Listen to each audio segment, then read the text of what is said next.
Imagine you're driving down a quiet road on a cold February morning. You notice something lying in the weeds beside the road. At first, it looks like discarded trash, but as you get closer, you realize it's the body of a small child.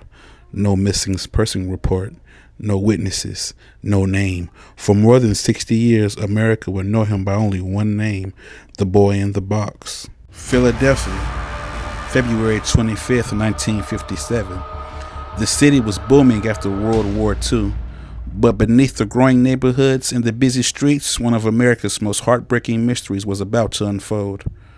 In the Fox Chase section of the city near Susquehanna Road, a young muskrat trapper noticed a cardboard box discarded in the brush-covered lot.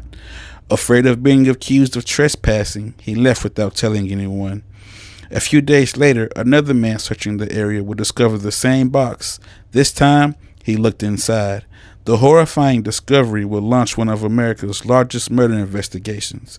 Inside the box lay the body of a young boy estimated to be between 4 and 6 years old. The child had no identification, no clothing, no clues pointing to who he was, only silence. Police quickly secured the area. Detectives searched every inch of the scene. The cardboard box itself became one of the first major pieces of evidence. Investigators traced it to a bassinet that had been sold through a department store. Thousands of purchases were examined. Nothing led to the child's identity. The boy's hair was recently cut. His fingernails had been trimmed. Someone cared for him shortly before his death. Yet, no parent ever came forward. No relative reporting him missing. The investigators couldn't understand it. The young child simply disappeared without anyone searching for him. As news spread across the country, newspapers printed his photograph. Radio stations broadcast the story. Police departments nationwide compared missing children's reports. Still, no match. The case captured international attention. Thousands of tips flooded into Philadelphia's police.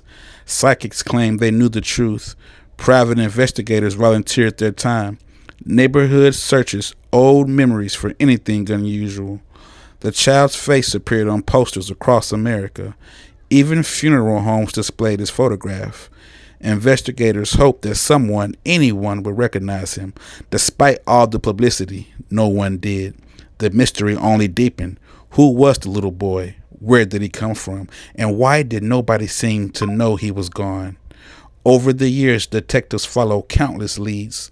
Some believed the boy had been kidnapped. Others suspected illegal adoption networks. One of the most discussed leads came from a woman publicly known as Only M. She claimed the child had only lived in her family's home and died after severe abuse. Her accounts contained details investigators considered worth examining.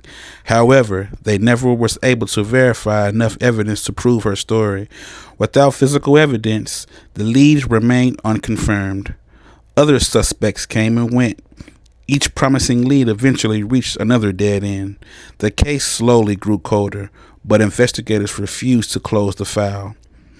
Decades passed.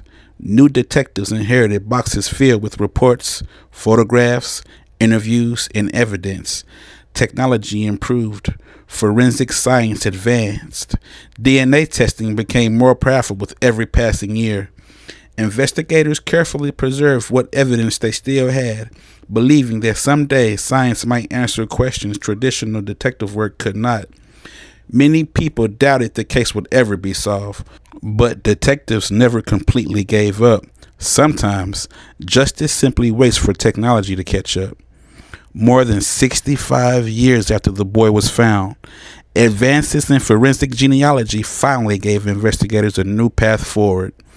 Using preserved DNA evidence and extensive genealogical research, authorities were able to identify the child. In December 2022, Philadelphia's police announced that the boy's name was Joseph Augustus Zarelli. For the first time in history, the child had his name back. It was that moment investigators had worked towards for generations.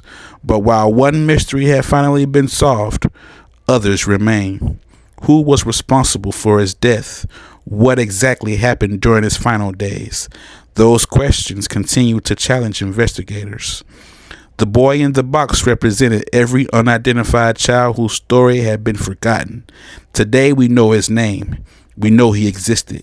We know he mattered. But justice isn't only about giving someone their identity back. It's also about discovering the truth. Perhaps one day, the final chapter of Joseph's story will finally be written. Until then, the case remains one of America's most haunting investigations. If you enjoy respectful documentary-style true crime stories based on real investigations, subscribe to Gore Lord. New documentaries are released every week. And if there's a case you'd like us to cover, leave a comment below. Because sometimes the smallest forgotten clues lead to the biggest discoveries.